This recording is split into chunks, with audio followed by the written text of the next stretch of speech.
안녕하십니까. 오늘 영상은요, 지난 설 연휴를 뜨겁게 달궜던 미국 주식하시는 분들 다 아는 그 얘기들, 딥시크에 대한 얘기를 좀 같이 여기 나눠볼까 합니다. 사실 그 정말 완전히 충격이었었죠. 충격의 도가니. 엔비디아의 주가가 하루아침에 17.5%가 폭락해버리는 그런 사태가 벌어졌었습니다. 왜냐?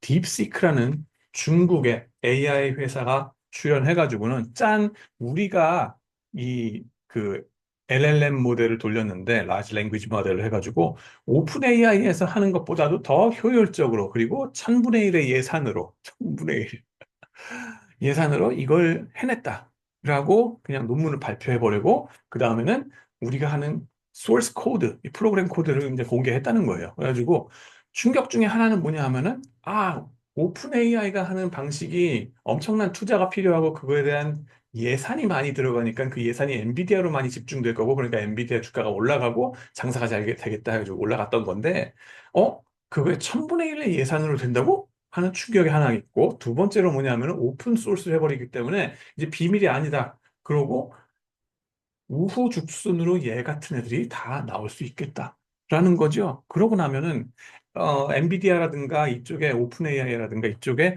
해자가 뚫린 거 아니냐, 모트가 없어진 거 아니냐 하는 의심이 되는 거죠. 그래서 이제 어떻게 바라볼 거냐. 그거에 대해서 이제 말씀을 나누는 건데요. 물론 조심해야 될 거는 김반꿀 혹은 교반꿀이라고 합니다. 뭐냐 하면은, 제가 뭐 말하는 거를 반대로만 하면 주식시장에서 꿀 빤다 하는 얘기입니다. 그래서 제 말을 다 믿으시면 안 돼요. 그냥 비판적으로 받아들이시고, 저런 소리도 있구나. 근데 아닐 수도 있어. 지금 아무도 모릅니다. 확실한 거는 이거에 대해서는 완전한 결론 자체가 안 났다라고 말씀을 좀 드리는 게 좋을 것 같고요. 저는 테크 알못 잘 모릅니다. 그렇기 때문에 그냥 제가 주워 들은 거를 정리해가지고 이런 거 같다라고 말씀드리는 선에서 그치겠습니다. 근데 재밌는 몇 가지가 보여서 같이 한번 나눠보는 것뿐입니다. 자, 딥시크 해가지고 얘가 누군가, 그죠? 보니까는 창업자 양반이 이렇게 생겼답니다. 그죠? 참고로 이 사람. 근데 제 눈에는 뭐가 보입니까?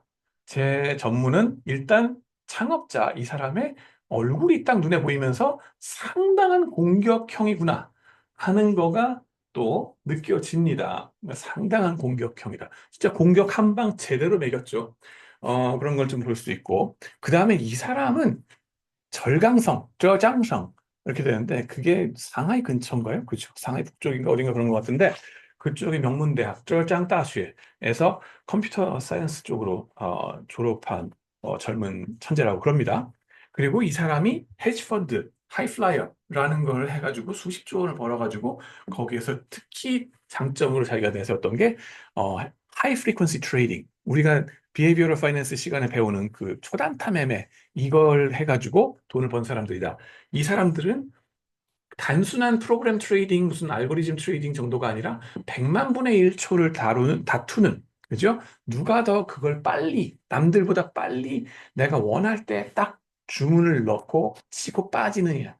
이걸 갖다가 경쟁하는 애들이다. 특히 이런 알고리즘믹 트레이딩 이런 애들은 보면은 컴퓨터 사이언스 쪽에서 이제 어떻게 근본적인 언어를 다뤄가지고 컴퓨터 언어를 가지고서 기계가 빨리 알아듣도록 만들 건가? 그걸 실행하게 만들 건가 하는 걸 고민을 많이 하겠죠. 그러면은 컴퓨터 언어에 또 레벨이 있다는 겁니다. 뭐냐면은 여기에 컴퓨터가 있어요. 컴퓨터가 알아듣는 거는 0, 1, 0, 0, 1 같은 0과 1.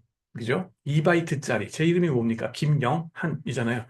상당히 디지털한 이름인데 010101 이런 것만 알아들어요. 근데 이게 이제 기계어라고도 합니다. 기계어. 여기 보면은 뭐 16진법 뭐 이런 거 뭐 하는 그런 것들도 있고 뭐 어셈블리어 이렇게 옛날에 했던 거 기억이 나는데 이제 제가 한 게 아니라 제 친구가 하는 걸 이렇게 본 거고 그랬는데 근본적으로 컴퓨터는 이런 걸로 해가지고 들이댔을 때 제일 빨리 실행을 해요. 이게 로우 레벨 랭귀지라고 그럽니다.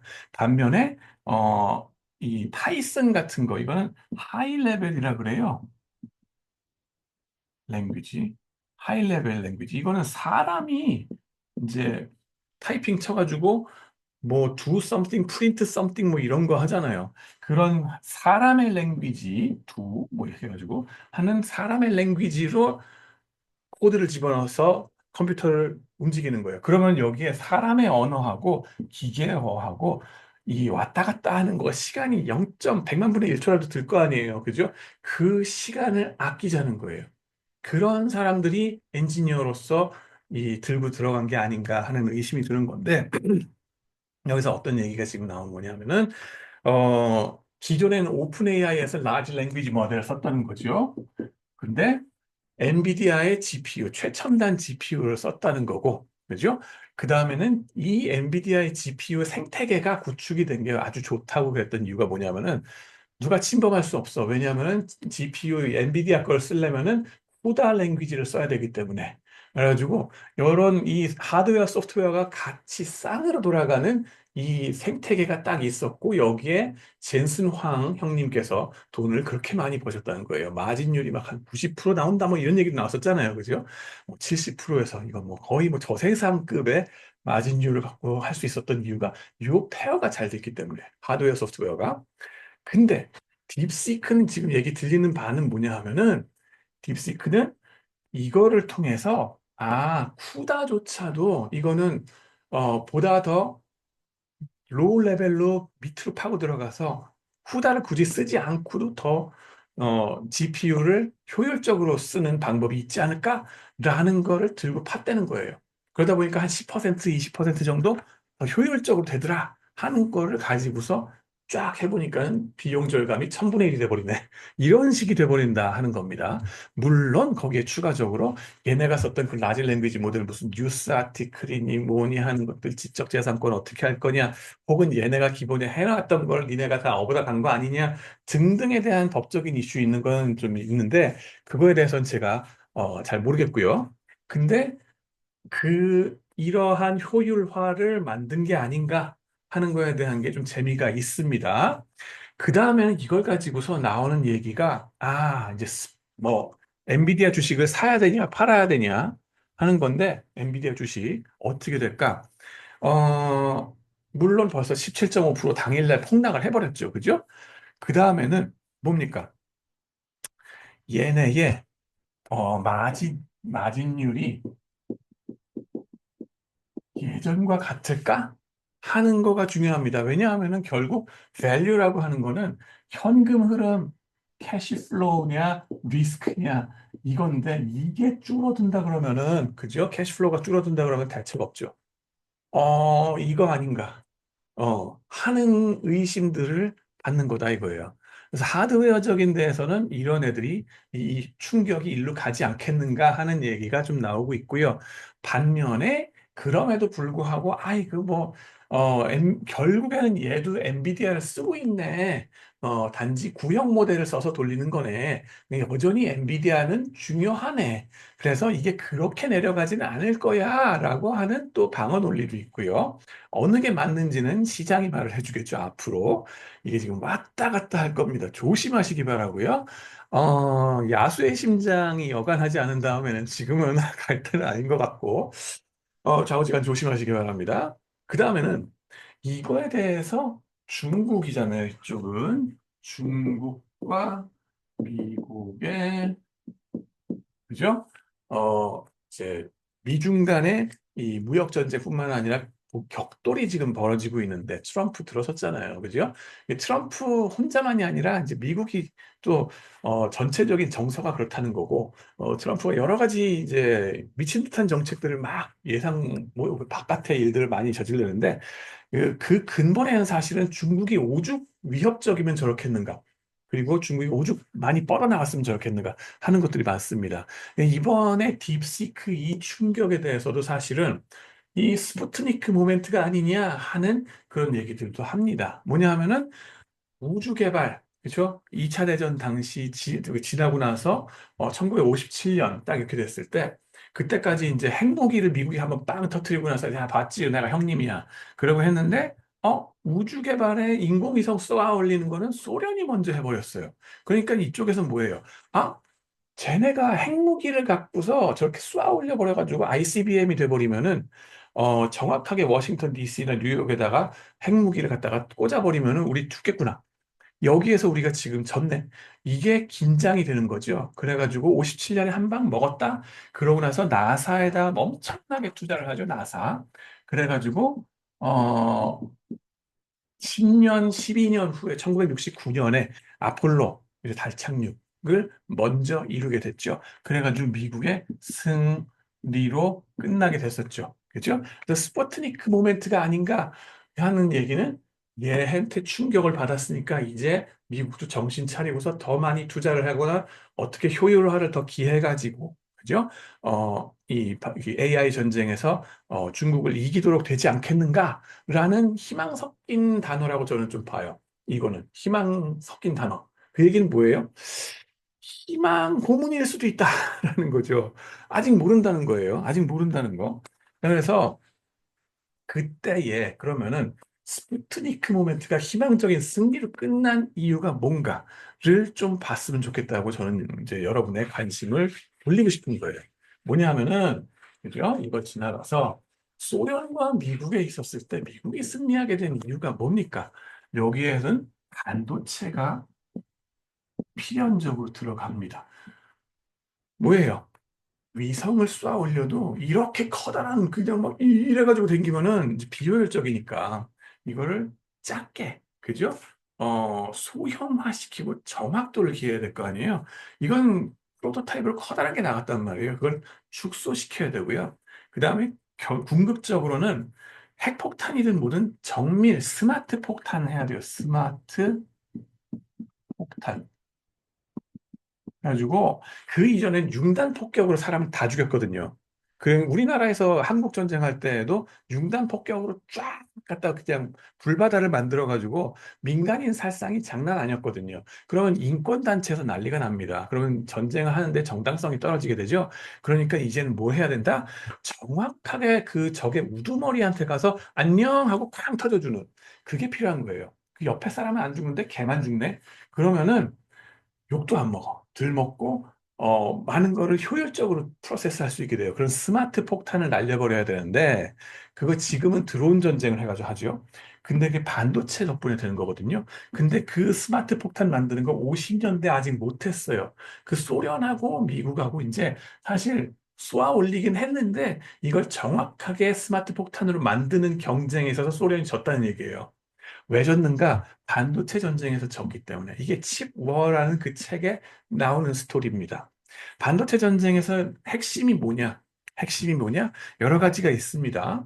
근데 서플라이 체인 공급망 관리라는 것도 있고 자본주의 시장 경쟁이라는 것도 들어갑니다. 뭐냐 하면은 반도체 성공 요인 중에서 그죠? 반도체가 정말 중요한데 성공 요인 보시면은 여러 가지가 있어요. 기술력도 중요하죠. 기술력. 수학, 공학 잘하셔야 되죠. 그죠? 기술은 당연한데, 그죠? 근데 어떤 게 필요하냐? 이 시장 경쟁 인센티브라는 게 대단히 중요합니다. 인센티브.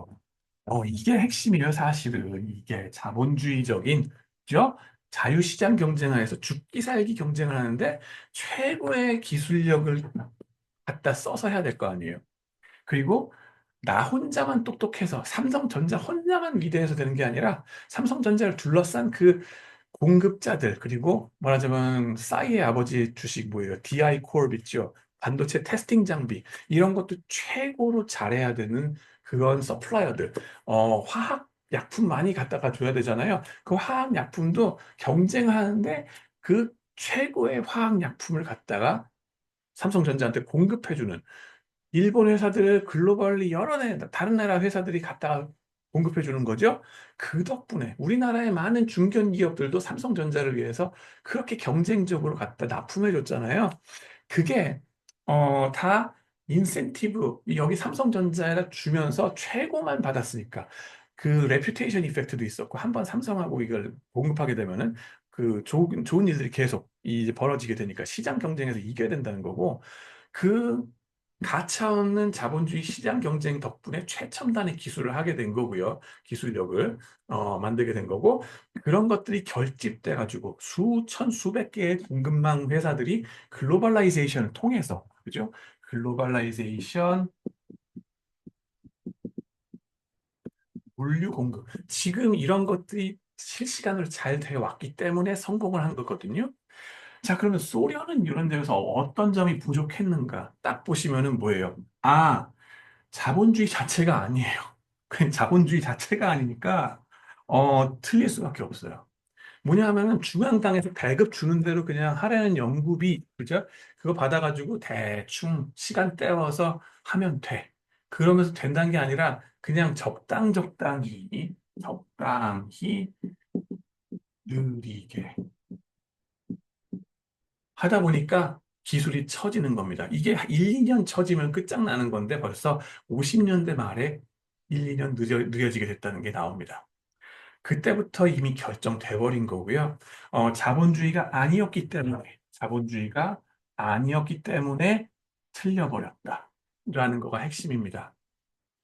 자, 그러면은 자, 그러면은 지금 중국은 어떤가 하는 거가 이슈가 되죠. 중국이 저렇게 그 미국하고 경쟁하는 거가 옛날에 소련하고 지금의 중국하고가 같은가?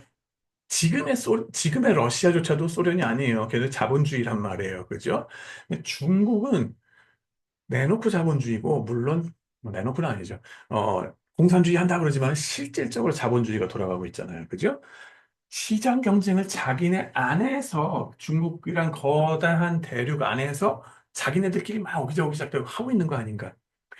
그런 자본주의 경쟁을 하고 죽기 살기로 지금 궁즉통이라는 거 아니에요? 궁즉통 이렇게 나왔는데 뭡니까? 궁하면은 즉 통한다. 그죠? 트럼프나 뭐 그 이쪽에 트럼프나 미국 쪽에서 중국을 왕따 이제 컨테인먼트라고 그러죠. 쟤네한테 뭔가 공급하지 마. 엔비디아 첨단 칩 공급하지 마라고 옥죄는 상황을 줬더니만은 이렇게 되는 거예요. 궁하니까는 기존에 있는 것 갖고 재활용해서 해보자. 옛날 거면 어때? 일단 더 효율화 시켜자면 뭔가 있겠지. 마른 수건도 쥐어짜면 물이 나온다는 정신으로 지금 들고 파는 게 아닌가. 그렇게 되는 게 있고요. 그 다음에는 이게 그러다 보면은 소련한테 미국이 이겼던 것처럼 중국한테도 미국이 또 이기겠다? 그 방식으로는 안 통하지 않을까? 하는 의심이 드는 거예요. 이제 지금 저게 스푸트니크 모멘트라고 얘기하는 거가 사실 그렇게 호락호락하게 스푸트니크 이 모멘트처럼 승리로 이루어지기가 쉽진 않겠다. 라는 생각이 들고요. 그 다음에는 글로벌라이제이션이 또 한 역할을 했잖아요. 거기에. 근데 이 글로벌라이제이션 지금 어떻게 되고 있어요? 지구 그 세계화의 물결이 다 차단되고 있어요. 누구에 의해서? 그죠? 리쇼어링. 다 들어와. 도로 들어와. 트럼프가 지금 그렇게 하잖아요. 그렇게 하는 이유가 뭐냐? 물론 오죽하면 그렇겠어요. 걔네도 지금 중국이 곳곳에서 이제 자기네 영토 내지는 영토라기보다는 브라질이든 어디 아프리카든 자원 확보한다고 뭐 1대1로 해가지고 막 하다 보니까 파나마 운하도 저기 뭐 차지하는 그 차지가 완전히 그 양쪽에 뭐 이제 허치슨 완포와 이 회사, 홍콩 회사를 통해서, 그죠? 리카싱. 그 회사가, 그, 파나마 운하를 관리하는 그 중요한 위치에 있다는 거 아니에요. 그런 식으로 중국이 곳곳에 뻗어 있으니까 오죽하면 미국이 저러겠어요. 글로벌라이제이션을 없앤다. 그러면 반도체 입장에서는 어떻게 되냐? 공급망 관리가 잘 안 돼요. 그러면 미국 내에서 모든 인재들이 쫙 협심해가지고, 합동해가지고 모든 걸 다 할 수 있어야 된다. 라는 걸 추구하는 건데, 자, 그게 제대로 될까? 하는 게 퀘션입니다. 왜냐하면요, 이쪽에 미국에서 제일 똑똑한 애들은 백인부터 시작해서 뭐 황인종, 흑인종 다 할 것 없이 미국 시민으로 가장 똑똑한 애들은 대학을 무슨 전공으로 갈까요? 가장 똑똑한 애들은 미국은 의대 갑니다. 의대를 가요. 여기에는 전에도 내가 비디오에서 말씀드렸지만은 우리나라만 의치 한약수 이렇게 하는 게 아니에요. 의대, 치대 거기부터 시민권자들은 쫙 쏠려서 똑똑한 애들 가요. 그러고 나서 지방 의대까지 간 다음에 나중에 하버드를 가냐 뭐냐 이런 소리 한다고 보시면 돼요. 근데 왜냐하면은 비슷하거든 사는 거. 그리고 의사가 받아먹고 사는 게 훨씬 좋아요. 우리나라보다 몇 배는 벌어요. 그러니까는 보험 같은 시스템 그게 잘못되어 있기 때문에 그 미국의 그 의료 시스템 상 그럴 수밖에 없고 나라가 선진화가 되면 이렇게 될 수밖에 없어요. 그러다 보니까 인재가 저쪽으로 다 몰리는데 스템 쪽에 가지를 않아요. 스템. 이쪽에 몰리는 애들은 누구냐? 그러면 미국 시민권자가 아닌 애들. 그리고 그쪽 수업 들어가 보면은, 절반 이상이 인도 애들이거나 중국 애들이에요. 인도나 중국의 유학생들이 거의 90%를 차지한다. 반반씩 45%, 45%, 90%. 나머지 10% 갖고서 다른 나라들이 다 나눠 먹기 하는 구조처럼 돼 있어요. 주립대 같은 경우 그렇고 좌우지간에 중국 애들이 거기에도 들어가 있어요. 곳곳에 다 들어가 있고, 이런 상황인데, 이게 자급자족이 될까? 글로벌라이제이션 이걸 완화하고 나서 이게 될까? 생각보다 힘들지 않을까? 라는 의심이 듭니다. 이게 하고 싶은 만큼 되지가 않지 않겠는가? 그죠? 물론 얘네들 다 시민권 줘서 미국인으로 다 흡수한다. 좋습니다. 근데 얘네들이 그거에 호락호락하게 그냥 중국말 안 듣고 그냥 넘어가 줄까는 궁금해집니다. 그 다음에는 최첨단의 반도체 기술 뭐 이런 거 이미 이쪽 캘리포니아나 이쪽에서 해왔던 거 아시죠? 우리나라도 상황은 비슷하지 않나. 우리나라도 제일 똑똑하다는 애들 다 의치한 약속하고 없다는 거 아시죠? 그다음에 공대로 가는 애들 아무리 뭔가를 해도 다 대치동 학원으로 그냥 시대인재로 이제 뭐 반수하러 또 들어갑니다. 아무리 뭐 보장해주고 뭐 필요 없다 하는 거 말씀드렸어요. 우리나라도 상황이 비슷해요. 그냥 중국 같은 경우는 지금 이게 막혔어요. 궁주통이라고 상황이 지금. 그렇게 되면은, 그리고는 중국은요, 기본적으로 15억이에요, 인구가. 15억이고 우리나라의 20배 인구예요. 그러면은 닭이 천이면 봉이 한 마리라 그럽니다. 우리나라에 봉이 한 마리라 그러면 걔네는 20마리가 있다고 보시면 돼요. 그죠? 대단한 천재급이 우리가 한 명 있다 그러면 N명 있다 그러면 쟤는 20N명이 있다고 보시면 돼요. 20배가 있다. 그럼 걔들이 뭘 못할까? 지금 이걸 했다 하는 게 지금 서플라이 체인 막고 글로벌라이제이션 못하게 막고 그런다고 해서 쟤네가 안 할 존재는 아니지 않나. 그럼 장기적으로 이게 이제 미국, 중국의 경쟁이라고 하는 게 어떻게 될까? 물론 지금 뭐 이 네덜란드의 뭐 ASML 같이 뭐 유일하게 뭐 공급할 수 있는 몇 개 회사 있잖아요. 걔네들이 중국에는 팔지 못한다. 노광장 뭐라 그러죠? 이 그 EUV 장비 이런 거 못 판다. 막혀 있지만은 중국의 어프로치는 뭘까요? 그래, 막으려면 막아봐. 어, 20배 인구, 우리나라의 20배 이거 이 숫자로 갖다가 들이까면은 언젠가는 우리가 니네를 그거 할 수 있어. 캐치업 할 수 있어. 라는 게 있지 않을까? 그러고 나면 이게 시간 싸움이 언제까지 갈까가 궁금해집니다. 그렇고요. 심각한 얘기는 이제 여기까지만 하고, 이제 주가에 대해서는, 이게 엔비디아의 향방이 어떻게 될까? 그 다음에 또 다른 건 뭐예요? 이런 AI 서비스 회사들, 그죠? 빅테크만 한 게 아니라, 이제는 싼 값에도 다 할 수 있으니까, AI, LLM을 쓰는 애들 같은 경우는 저예산으로도 할 수 있지 않나?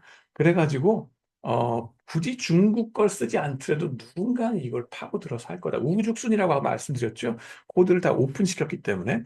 그럼 미국이든 한국이든 어느 나라에서건 오픈 AI나 이런 거 굳이 안 하고도 뭔가 싼 값에 하는 서비스가 나오지 않겠나. 라는 얘기들도 하더라고요. 그러면은 주가의 향방이라고 하는 건 그 어떤 입장에 있는 회사냐에 따라서 오르내림이 다르지 않겠는가 하는 얘기를 좀 하고 넘어가겠습니다. 오늘 얘기 재밌었다면은 좋아요와 구독 사랑입니다. 감사합니다.